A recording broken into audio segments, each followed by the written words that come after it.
오늘 이 시간에는 행복한 말년에 대해서 말씀 찾아서 여러분들의 인생이 행복하게, 말년이 행복한 인생이 되시기를 바라는 마음입니다. 함께 말씀 안에서 누가 그렇게 말년이 행복하게 되었는지 말씀 안에서 찾아가면서 여러분들이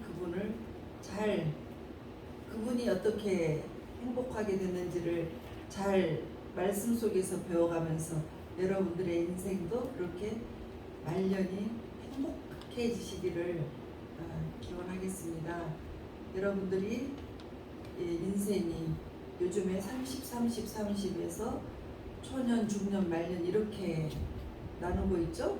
그런데 이제 그렇게 되면 90까지 인생이지만 지금으로 보면 더 많은 세월을 더 산다고 생각을 해야 돼요. 여러분들 때쯤 되면 아마 120년도 살고 더 살 수도 있을지 몰라요. 지금 한 60대이면 80, 90 이렇게 살 건데 점점 수명이 늘어나요. 근데 이 수명이 늘어나고 노년으로 갈수록 그 삶이 참으로 그 말년이 어렵고 힘들고 아프고 괴로우면 살았으나 살아있는 것이 과연 행복인지 어쩌면 재앙일지도 모를 수도 있어요. 네. 근데 그 사람이 마지막에 말년이 행복하면 참으로 그 사람의 인생이 참으로 행복할 것입니다. 성공한 인생을 살았다고 평가를 하게 될 것입니다.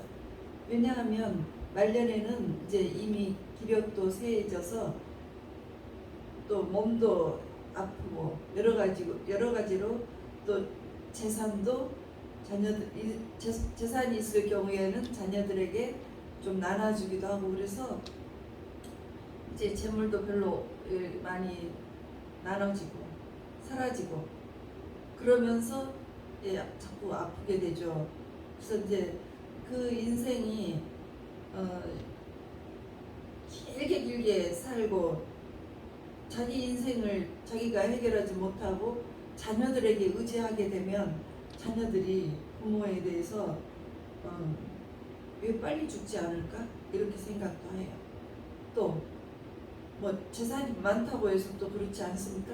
재산이 많으면 부모가 빨리 죽어서 재산 좀 받았으면 좋겠다 이런 생각을 한다고 그러죠.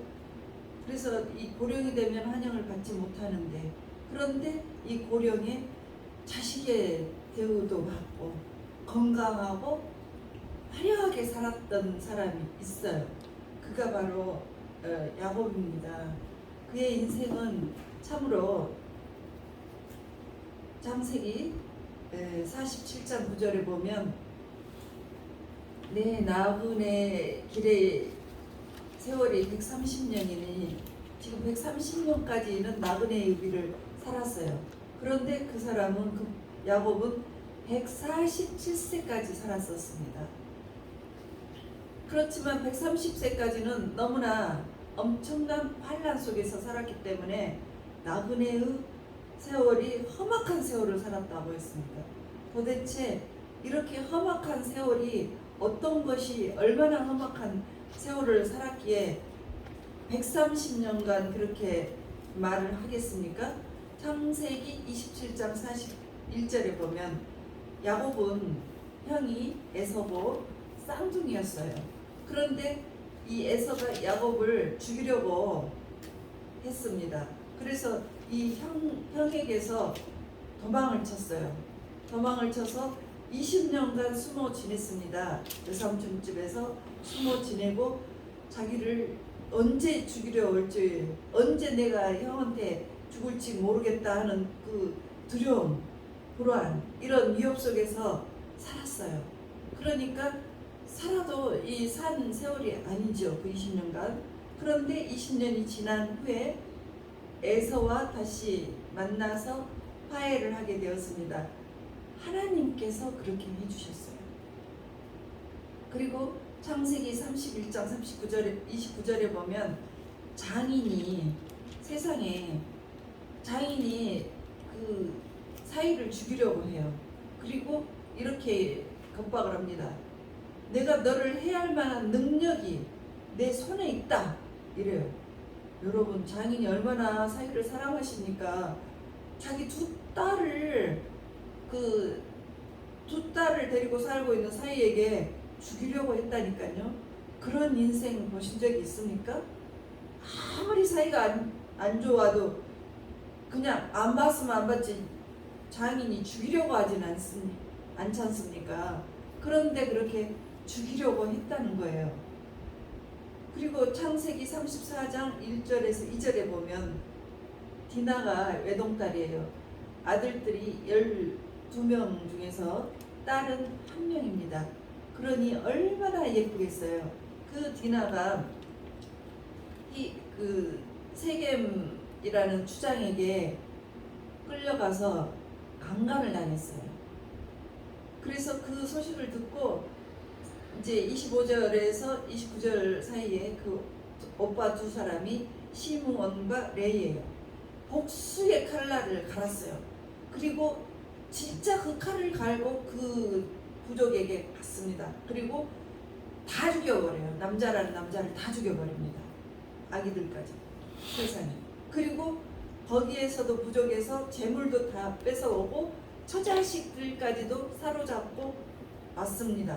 그러니까 이 사건으로 세겜 주변에 있는 모든 부족들이, 많은 부족들이 야곱 가족을 다 치러 옵니다. 몰살시켜버리자, 아주 저 야곱 가족을 아주 다 죽여버리자 하고 진을 치고 몰려듭니다.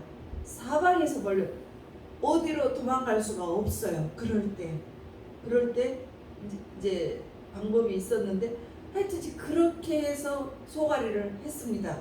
그리고 창세기 35장 22절 맏아들 르우벤이라고 있어요. 그 르우벤이 세상에 아버지의 첫 비라 이름은 빌하예요. 그 첩과 동침을 합니다. 와, 온갖 문제가 다 지금 그 아버지에게는 자식 문제가 생기죠. 그런데 그보다 더 나가서는 37장 창세기 37장 33절에서 34절 보면 이제 사랑하는 요셉이 있어요. 정말 어떤 자녀들보다도 이 요셉을 너무너무 사랑을 해서 아주 채색옷, 이 요셉에게만 채색옷을 입혀주어요. 그러니까 형들이 시기 질투를 합니다. 그런데 이제 아버지는 그 요셉에게 형들에게 심부름을 시켜요. 네 형들이 이러고 있으니까 이거 먹을 것 갖다 주어라 하고 갔는데 이제 10명의 형들이 일하다가 요셉이 그 준 것을 보고 이제 좋게 먹고 헤어지는 같이 온 게 아니고 동생을 죽여버리자고 의논을 해요. 그리고 참아요. 죽일 수는 없으니까 그 아라비아의 노예 상인이 지나가는데 그 노예 상인들에게 20세겔에 팔아요. 그리고 아버지에게는 거짓말을 해요. 아버지, 요셉이 죽었는데 그 짐승들에게 잡혀서 죽었어요. 그렇게 해서 거짓말을 해요. 그러니까 아버지가 너무너무 그 가슴에 자식이 먼저 죽으면 잊을 수가 없는 거예요. 그래서 이 가슴에 진짜 대못을 박는 거죠. 그래서 자녀들이 그 아버지가 막 통곡을 하고 막 울고 그러는데 위로를 받지 않았어요. 아무리 위로를 해도 그 위로를 받지 않고 너무너무 슬퍼서 내가 수월로 내려가 그 자식에게 가리라. 수월은 지옥이에요. 지옥의 불구덩이에까지 내 자녀 있는 곳에 가겠다. 이 마음이에요. 얼마나 비통하고 슬펐으면 그랬겠습니까? 그래서 그 아버지가 요셉을 위해서 그렇게 울었습니다. 그리고 가슴에 묻고 살고 있는데 거기에 그러니까 자녀 문제들 때문에 아주 속이 말을 할 수가 없죠. 아주 가슴이 갈기갈기 찢겨진 거죠. 거기에 엎친 데 덮친 격으로 창세기 43장 1절에 보면 기근이 심해서 흉년이 찾아옵니다. 그곳은 지금 사막이에요. 사막이어서 그렇게 살고 있는데 130년 동안 그렇게 살아왔습니다. 그런데 이제 정말 나이는 130 되도록 자식 걱정, 뭐 자식이 죽었으니 그 노인이 살아 있어도 기쁨이 있겠습니까? 그 걱정, 근심, 그 환란이 계속되고, 그리고 이제 먹을 것도 없어졌어요. 그래서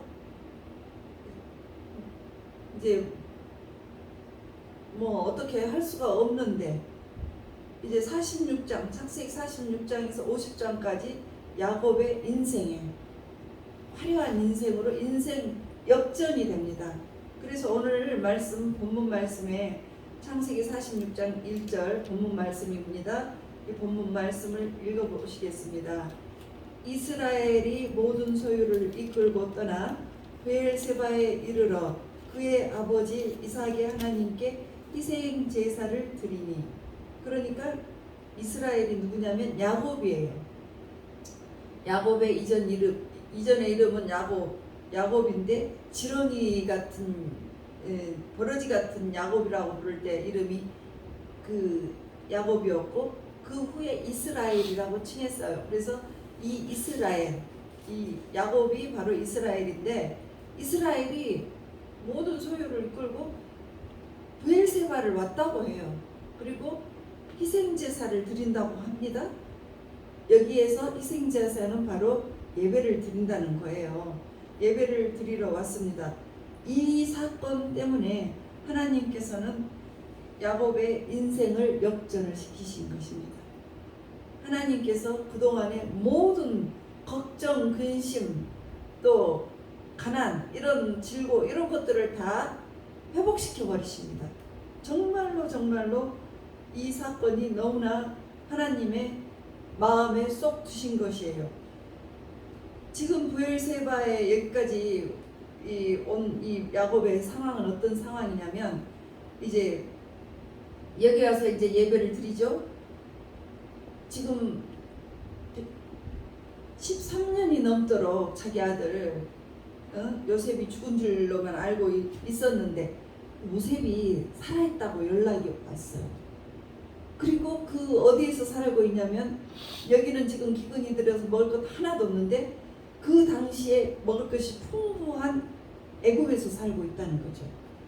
그러면 먹을 것 먹으러 그냥 그 아들 있는데 가면 먹을 것이 이제 먹을 수가 있는 거예요. 그런데 더군다나 그 아들이 애굽에서 세상에 국무총리가 되었다는 것입니다. 그러니 얼마나 급하게 빨리빨리 지체하지 말고 가야 되겠습니까? 그런데 이 야곱은 이 며느리들 외에 66명을 데리고 그 바로 뛰쳐나가지, 바로 그 애굽으로 가지 않고 브엘세바로 다 자녀들, 손자들까지 데리고 오는 것입니다. 며느리들 외에 66명을 데리고 브엘세바에 왔습니다. 무엇 때문에? 예배 드리러 왔습니다. 예배를 드리러 왔어요.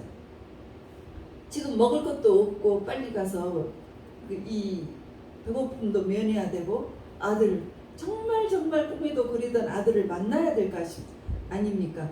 그런데 무엇보다도 가장 먼저는 하나님께 예배를 드리러 갔습니다.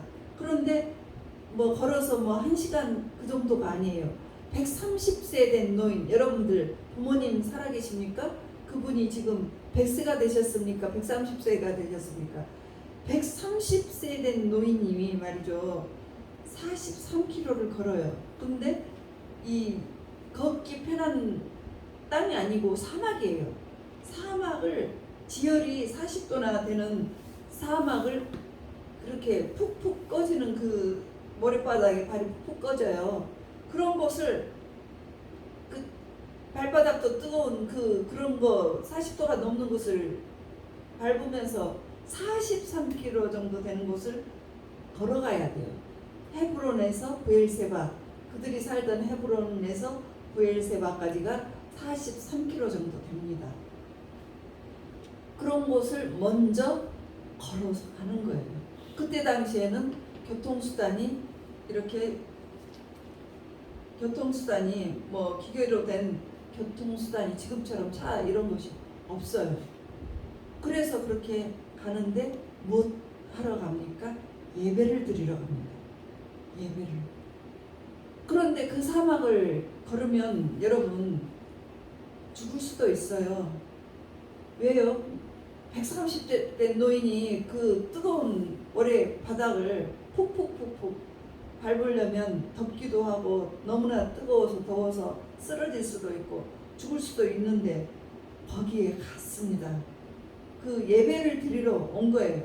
그래서 하나님께서는 여기서 결정적으로 그 야곱의 인생 역전을 만들어 버리고 야곱의 인생을 확 뒤집어 버리고 말년을 화려하고 아주 모든 문제 싹 해결되게 해주셨습니다. 하나님께서 해주셨습니다. 그 브엘세바가 어떤 곳입니까? 브엘세바라는 곳은요, 그 야곱의 아버지 이삭이, 또 이삭의 아버지가 아브라함이에요. 그래서 아브라함 할아버지 아브라함이 창세기 21장 33절에 보면 할아버지 아브라함이 브엘세바에서 예배를 드리고 섬겼습니다. 그때 섬겼을 때 또 그 후에 아들이 창세기 26장 23절에서 25절에 보면 아들 이삭이 브엘세바에서 예배를 드립니다. 그럴 때 하나님께서 이삭에게 말씀하세요. 나는 내 아버지 아브라함의 하나님이다. 아버지는 돌아가셔서 이 세상에 안 계시는데 하나님께서 아버지를 기억하세요. 네 아버지가 여기에서 예배를 드렸던 것을 나는 기억한다. 이렇게 알려주시는 거예요. 그 장소가 그 브엘세바예요. 그리고 야곱이 또 예배를 드리러 브엘세바에 와서 예배를 드립니다.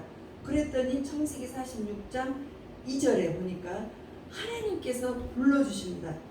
야곱아 야곱아 하고 불러주십니다. 나는 내 아버지의 하나님이다. 아버지는 누구예요? 이삭이에요. 그러니까 아들이 그 자리에서 예배를 드리니까 하나님께서 다 기억을 하셔요. 다. 그 자녀들이, 그 자식들이 예배를 드릴 때마다 그 아버지를 다 기억하시고 내 아버지가 여기에서 예배를 드린 것 나는 기억한다. 다 이렇게 말씀하신 거예요. 그러니까 한 교회에서 지금 3대가 예배를 드리는 거죠. 그래서 여러분들 정말 이렇게 3대가 한 장소에서 한 교회에서 예배를 드립니다. 그랬더니 하나님께서는 기억을 하세요. 너희 아버지가 여기에서 기도를 했다. 내가 다 안다. 그곳에서 나 섬긴 것은 나 기억해. 너도 오늘 여기에 왔구나. 하나님은 우리가 예배드리고 이 하나님을 섬기는 것을 기뻐합니다. 하나님은 전능하시고 또 불꽃 같은 눈으로 우리를 지켜보시고 계십니다.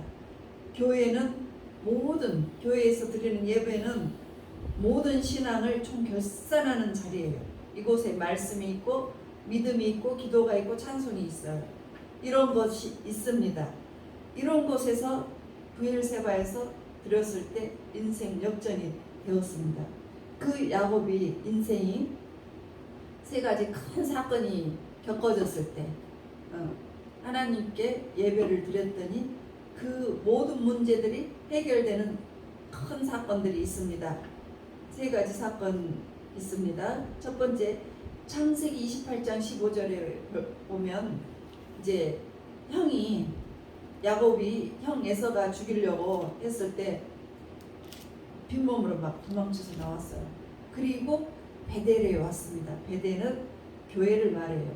그곳에서 하나님께서 야곱아 야곱을 만나 주셔요. 내가 너와 함께 있어서 네가 어디로 가든지 지켜줄게. 이렇게 말씀을 해주셨습니다. 그래서 문제가 이제 하나님께서 지켜주시고, 그 다음에 두 번째는 이제 아들들이, 자기 아들들, 창세기 35장 1절에 보면 아들들이 이제 몰살당하게 생겼어요. 시므온과 레이가 그 세겜 족속을 다 죽여버렸잖아요. 아들들을, 남자들을. 그랬을 때 몰살당하게 되었을 때, 그 아들들이 위경에 처했을 때 하나님께서 이 믿음이 좋은 야곱을 부르셨습니다. 야곱아, 야곱아, 지금 일어나서 베델로 올라와라. 이거는 하나님의 집으로 올라오라는 거예요. 그래서 하나님의 집으로 올라가서 예배를 드렸더니, 추격하는 35장 5절에 보면 하나님께서 다 막아주셨어요. 그래서 야곱의 아들들을 추격하는 자가 없었습니다. 그러니까 아버지가 예배를 드렸더니 자식들에게 오는 문제를 다 막아주셨어요. 그러니까 아버지가 교회의 중심이 되어보세요. 그러면 여러분들 후손 문제 싹 막아주십니다. 그리고 이제 야곱이 130세가 되고 그 후에 부엘세바에서 예배를 드렸었잖아요. 그랬더니 나머지 17년, 147세까지 살았는데 나머지 17년의 인생에 자식들 문제 다 사라지고 죽을 때까지 아주 대접받고 화려한 인생을 살고 행복하게 죽습니다. 그가 죽을 때는 창세기 50장 3절에 보면 야곱, 그 믿지 않는 애굽 사람, 이집트 사람들이 야곱이 죽었다고 해서 70일 동안이나 그를 위해서 애통해하고 슬퍼하고 통곡을 했습니다. 그랬으니 이 얼마나 존경을 받고 살았는지, 그가 얼마나 정말 행복한 삶을 살았는지 알 수가 있는 거죠. 그리고 이제 야곱은 죽기 전에 예배를 드리고 죽었어요. 창세기 49장 33절, 발을 침상에 모으고 죽었습니다. 이 침상에 모으고 죽는 그 관습은 예배를 드렸다는 것입니다. 유대의 관습으로 예배를 드린 것입니다. 그리고 히브리서 11장 21절에 보면 야곱이 죽을 때 그 지팡이 머리에 의지하여 경배를 하였다 했습니다. 하나님께 예배를 드리면서 죽었다고 했습니다. 이와 같이 야곱은 그 타국에서 정말 믿지 않는 이집트에 가서까지도 그 많은 사람들이 죽을 때까지 그를 애통하고 슬퍼했습니다. 그렇게 그의 삶이 말년에 행복한 말년을 보냈다는 것입니다. 여러분의 인생이 정말 행복한 말년이 되고 싶으시면 하나님께 야곱처럼 모든 것보다 먼저 가장 첫 번째 하나님께 예배를 드리시는 사람이 되시기를 바랍니다. 지금 코로나 바이러스로 인해서 모든 것이 그 기계 앞에서 말씀을 다 드리고 있습니다. 그러면서 이제 이렇게 됐으니까 이 시대에 따라서 우리가 예배도 달라져야 되지 않습니까? 이렇게 말을 합니다. 그것은 오산입니다. 절대 그것은 하나님 앞에 안 됩니다. 하나님 말씀은 어제나 오늘이나 내일도 변함이 없으십니다. 야곱처럼 여러분의 인생이 말년에 행복하시기 바랍니다.